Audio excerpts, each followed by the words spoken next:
Every person who has ever lived has asked the same question: what happens after? Nobody has come back with a clear answer, but the theories that exist say more about how we live than how we die. Heaven and hell. Heaven and hell is the belief that death is not an ending, but a verdict. Your actions in this life determine where you spend the next one, permanently. The framework exists in some form across most of the world's major religions. Billions of people have organized their lives around this. The person grieving at a funeral and the person facing their own death both reach for it because it answers the two things humans fear most: that the people we love are simply gone, and that the way we lived will never matter. What remains unanswered is the question the belief was always really asking.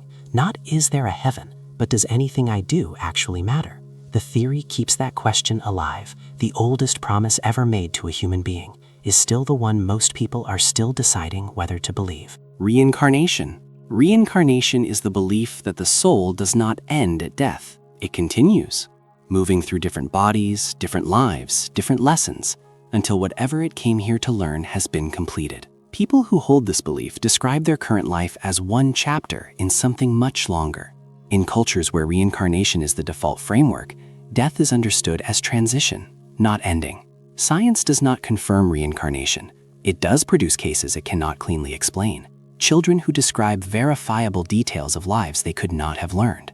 The cases are documented. The explanation is not.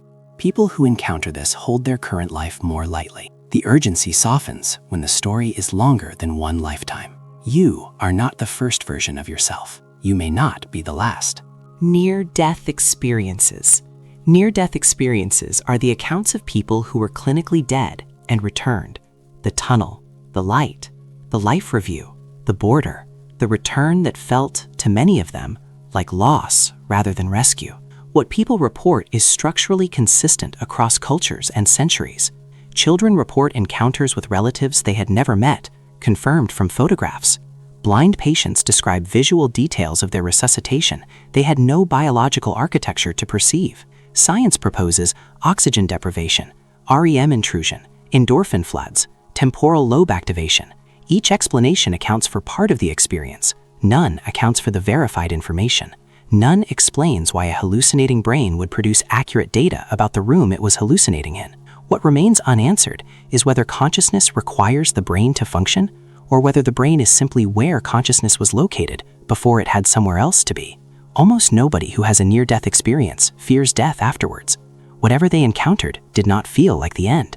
You went somewhere the instruments could not follow, and came back certain of something you cannot prove. Spiritual realm. The spiritual realm is the proposition that physical reality is one layer of something larger, that consciousness does not end at death because it was never fully contained by the body to begin with. People who hold this belief describe contact with something beyond the physical, the presence felt in meditation, the moment of grief where something arrived that felt like more than memory.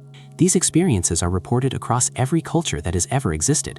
What remains unanswered is whether the experiences are evidence of a realm or a brain generating the feeling of one. The body ends. Whether the experience of having been in one ends with it has never been answered from outside. Eternal oblivion. Eternal oblivion is the proposition that death is simply the end. Consciousness stops. Not darkness. Nothing. Exactly the way there was nothing before you were born. People who sit honestly with this find it does something unexpected. It makes the present heavier. The conversation right now is finite. You will end. That weight is not despair. It is the weight of something that actually matters. Science is most consistent with this position. The brain stops. The processes that generate consciousness stop with it. The evidence for continuation is contested. The evidence for cessation is not. What remains unanswered is why something that will simply end cares so much about continuing. People who genuinely accept oblivion stop postponing. The finite life becomes the only currency worth spending. Nothing is waiting for you, which means everything is here. Simulation theory. Simulation theory proposes that the reality you inhabit is a constructed system, running on some substrate you cannot access. Death is what happens when your instance of the program terminates. People who encounter this find it reframes every afterlife question as a technical one. Not where do you go, but what does the system do with a terminated process? What remains unanswered is whether the distinction matters from where you are standing. You might not be dying.